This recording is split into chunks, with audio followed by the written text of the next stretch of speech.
Ano pong mensahe natin sa bagong kalihim ng DepEd na si Secretary Sani Angara? Yes, thank you and good morning to everyone. Kami ay mainit na tinatanggap ang bagong Secretary ng Department of Education, si Senator Sani Angara. At umaasa kami na pagpapatuloy niya yung mga magagandang programa na naumpisahan ng ating kalihim PP Secretary Sara Duterte, na ating mga naumpisahan na para sa mga programa like matatag na curriculum at iba pang mga benepisyo na para sa guro at mga non-teaching personnel.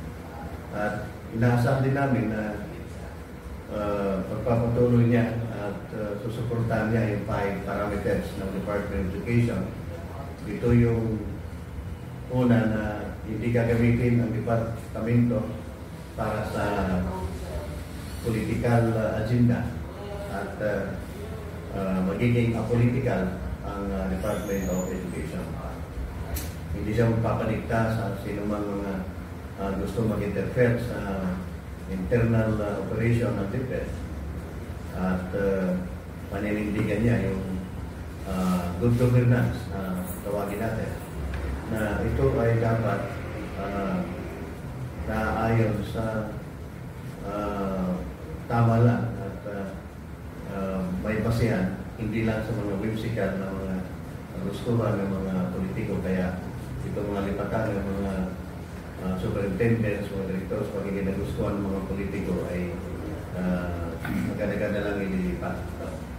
At inihiling din namin sa bagong management na kung pwedeng pakonsulta rin ang mga non-teaching personnel sa ganong klaseng lipatan, kasi kami naman din naman ang nagsasuffer sa babae pag nagkakaroon nagkakaroon ng mga hidwaan, hindi pagkakaunawaan dahil nga hindi maganda yung relasyon minsan ng mga ating non-teaching personnel at employees sa baba. Now, pagdating naman sa respeto sa public sector unionism, ito ay pangalawa na inihiling namin na respect the conduct of public sector unionism in the Department of Education. Ito naman ay nakalaan sa batas, sa liging batas, at saka sa Executive Order 180. Hinihiling namin na suportahan niya o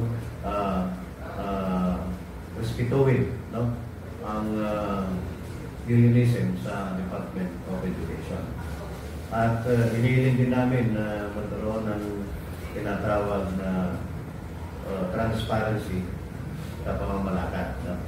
At kung mayroong savings talaga na pambigay sa mga incentives ng mga manggagawa, ay sana mula pa lamang sa division office, sabihin na nila. Hindi yung tinatago nila yung mga pwedeng gamitin para sa mga savings, sa mga handog pasasalamat sa mga empleyado, sa CNA incentives. No? At hinihiling din namin sa ating secretary na si Senator Angara na kanya rin pag-ibayuhin ang pakikitungo or go down to the grassroots, no? Hindi yung secretary na hindi kilala yung sa baba. Kung bagtos ay maging secretary din siya sa mga level 1, sa mga level 2, no? At sa mga magwawalis, sa mga utilities, sa mga maliliit, no? At magkapag-lagad kami, magkapag-ventilate kami ng mga issues and concern na nararamdaman ng mga taong bayan. At hinihiling namin yung courtesy call patuloy na kung saan ay magkaroon kami ng face-to-face na aming pag-uusap para dali namin ano pa yung mga issues and concern ng mga manggagawa, lalong-lalo na sa mga non-teaching personnel.